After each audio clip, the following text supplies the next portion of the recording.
Hi there. If you're a writer like me, I just wanted to share some things that I've learned on how to avoid some of the traps and pitfalls associated with writing conflict. I started writing scenes in some of my earlier drafts of screenplays, and my scenes were falling flat. It would be two characters in a room arguing with each other loudly with points of view that I had already established, and the scenes seemed pretty lifeless and long. And so I wanted to teach myself a little bit more about conflict so I could elevate my own writing. And I just wanted to share some of the things that I have learned with you. Maybe you can take this and use it in your own work. But in digging deeper into conflict, which is essentially just desire versus resistance, right? You want something, and this is the thing getting in your way of getting it. And on the surface, that works, but diving into a more myopic view and understanding more niche definitions and kinds of conflict, I think really helped me grow as a writer. Um, Most of us are probably familiar with emotional conflict, which is also known as internal conflict, and also quiet conflict. I think one of the best examples of this would be the movie Lost in Translation with Bill Murray and Scarlett Johansson.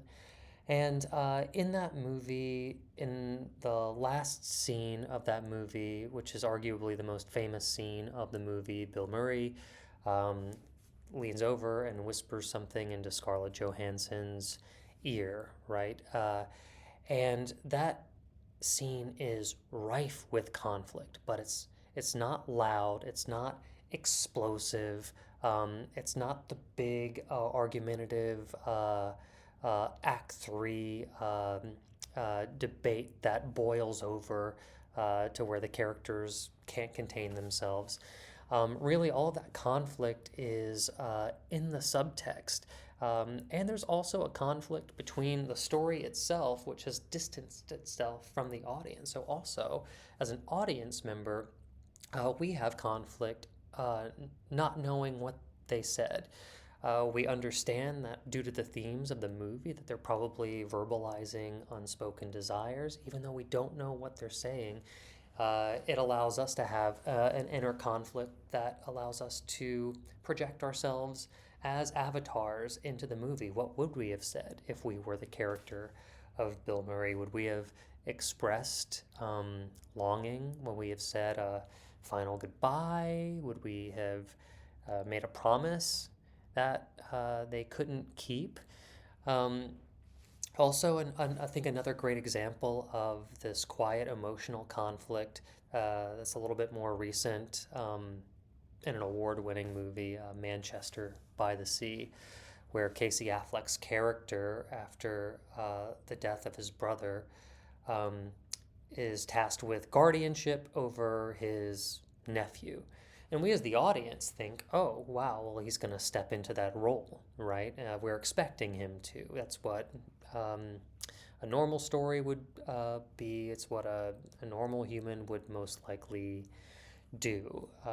But Casey's character is rife with such um, internal conflict and tragic backstory that his quiet conflict isn't to rail against the situation. He doesn't um, victimize himself. He doesn't vilify other people. He isn't explosive.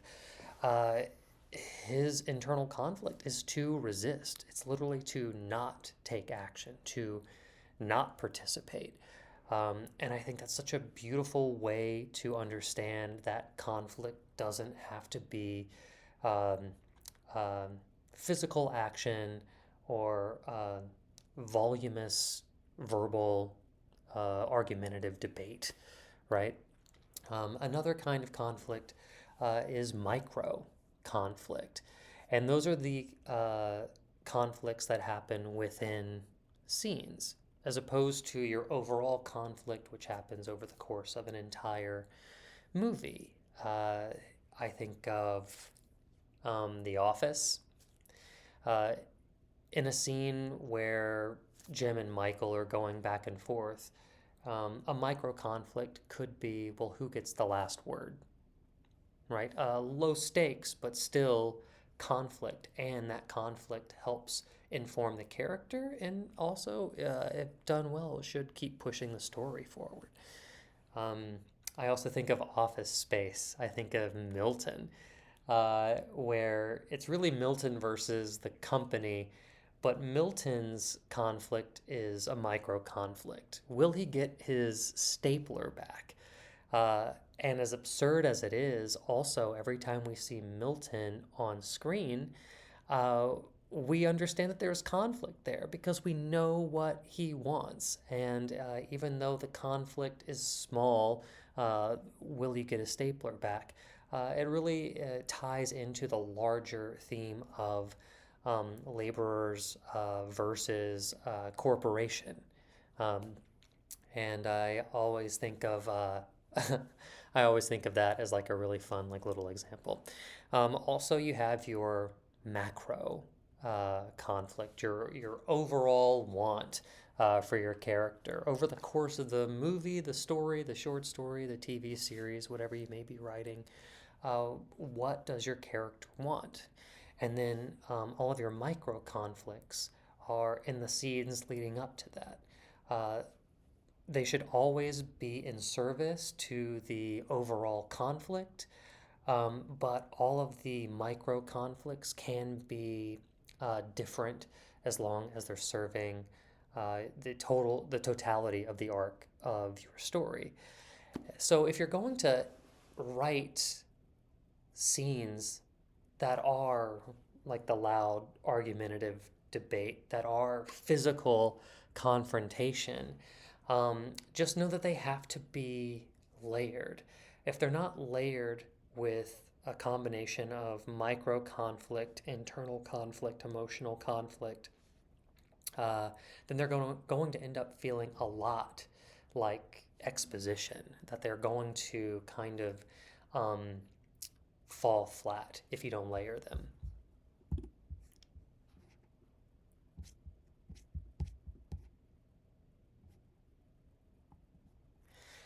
Because I want you to remember that, and I also need to remember too, I'm not just preaching to you, that um, that whenever you're in a scene with two people with escalating volume, tension, yelling, that loud layered scene, uh, one one perspective that I learned that I think will serve me well for the rest of my writing career is that we have gotten to that point in a scene because of all of the quiet moments that came before it. There's an escalation to that tension. You have to really kind of earn that boiling point where the characters boil over. They've tried every tactic, they've tried every um, uh, uh, they've tried everything up until this point to get what they want. Their desire has met so much resistance that what we're really seeing is frustration. These two characters are in the scene yelling at one another because their desires are basically incompatible. Whether they resolve in the scene or not, I think that's a really key piece of advice to keep in mind in order to keep your characters and your story rich.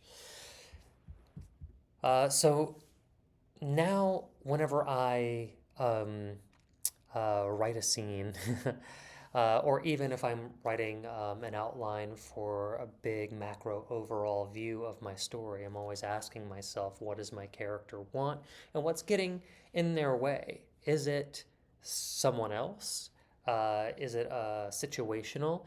Or is it themselves? There's always the fail-safe themes that you can always revert to. Ask yourself these about every scene. Is it man versus man? Is it man versus himself? Is it man versus society? Um, that is a tool that you can keep with you, that you learn early on, that will continue to serve you in all of your writing for as long as you choose to do it. Anyway, uh, just wanted to share that with you in case uh, you assumed that you knew what conflict was and decided not to dig around uh, into it. That's what I did for a while, so please learn from my mistakes. My goodness. Um, Conflict isn't noise, it isn't physical, it isn't an argument, it is a want versus an obstacle. So that's what I'm going to be chasing in every draft now. Thank you so much for listening to me. My name is Derek DeNicola. I'm a writer and producer out here in Los Angeles, California. I also stream live on Twitch every Tuesday from noon to 5, where I work live and I work through drafts of my screenplay and my stories live. It's called the I Should Be Writing community. I also have a Discord if you want to join the I Should Be Writing community. I'll post a link in the comments or in the scene description. But feel free to join the Discord, share your work, and let's get better together. Okay. Thanks for listening. Have a good day.